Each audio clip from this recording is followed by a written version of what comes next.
مرسی T V, پیغام رحمت۔ بعض لوگ شوقیہ طور پر کتوں کو پالتے ہیں، تو کیا ایسا کرنا درست ہے؟ الجواب بعون الوہاب، بہت اچھا سوال آپ نے پوچھا ہے، اور آج کل تو بڑا مسئلہ بھی چل رہا ہے۔ سوسائٹی میں لوگ پالتے ہیں تو اپنے گھر میں رکھتے ہیں، پھر وہ پریشانی کا ذریعہ بھی ایسے کتے بنتے ہیں۔ ہیرو ہیروئن بھی بہت کتے پال رہے ہیں، لوگ بھی پال رہے ہیں، بوڑھے لوگ بھی پال رہے ہیں، اور اس کا لعاب بھی ہر طرف گرتے رہتا ہے جو نقصان دہ ہے۔ تو لوگ چومتے بھی رہتے ہیں، چاٹتے بھی رہتے ہیں، گود میں لیے رہتے ہیں، سوتے بھی ہیں، اور بہت کچھ ہوتا بھی ہے۔ مولوی صاحب کھول کے نہیں بولیں گے۔ شوقیہ جو لوگ کتے پالتے ہیں انہیں یہ حدیث معلوم ہونی چاہیے۔ صحیح بخاری کتاب بدل خلق حدیث نمبر 3225، ابو طلحہ رضی اللہ تعالیٰ عنہ نے کہا کہ میں نے رسول اللہ صلی اللہ علیہ وسلم کو فرماتے ہوئے سنا، لا تدخل الملائکۃ بیتا فیہ کلب ولا صورۃ تماثیل، کہ فرشتے داخل نہیں ہوتے اس گھر میں جس میں کتا ہو اور جس میں جاندار کی تصویر ہو۔ اس لیے آپ کے گھروں میں جتنی بھی تصویریں لگی ہوئی ہیں چپ چاپ نکال دیجئے۔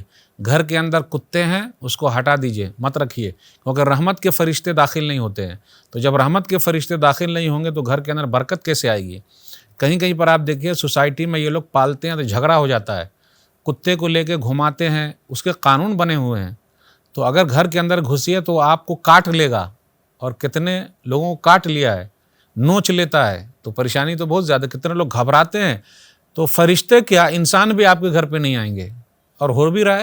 افسوس کی بات ہے کہیں کہیں پر کیس بھی ہو گیا ہے، پولیس آتی ہے سمجھانے کے لیے، بھئی آپ کا کتا آپ نے دیکھنا، سنبھال کے رکھنا۔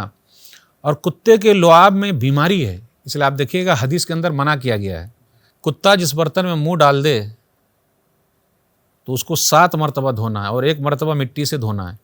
اور یاد رکھیے گا اس کے منہ میں جو گندگی ہے صابن وبن سے بھی ختم نہیں ہوتی۔ کتنے لوگ تو چاٹتے رہتے ہیں اور چٹواتے رہتے ہیں، بیماری ہے، بیکٹیریا ہے، اتنی پریشانی ہے۔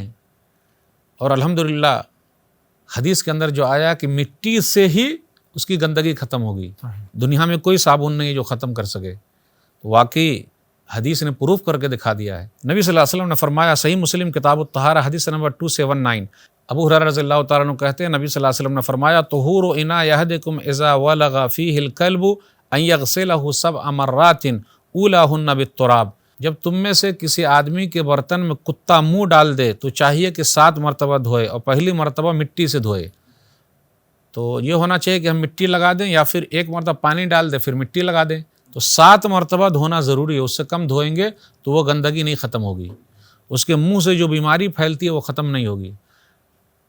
افسوس کی بات ہے پھر بھی لوگ بیماری کو اپنے گھر پہ رکھے ہوئے ہیں، کیا کہا جائے، کتنے لوگوں کو اسکن کی بیماری ہو گئی ہے اس کی وجہ سے، لیکن پھر بھی اپنے گھر پہ رکھے ہوئے ہیں۔ رحمت کے فرشتے کو آنے نہیں دے رہے ہیں، انسان کو نہیں آنے دے رہے ہیں، لوگ آنے سے ڈرتے ہیں ان کے یہاں۔ پلیز ایسا مت کیجیے۔ ھذا ما عندی واللہ اعلم بالصواب۔ مرسی ٹی وی کے مزید ویڈیوز کے لیے ہمارے چینل کو سبسکرائب کریں اور بیل آئیکن کو کلک کرنا نہ بھولیں۔ جزاک اللہ خیر۔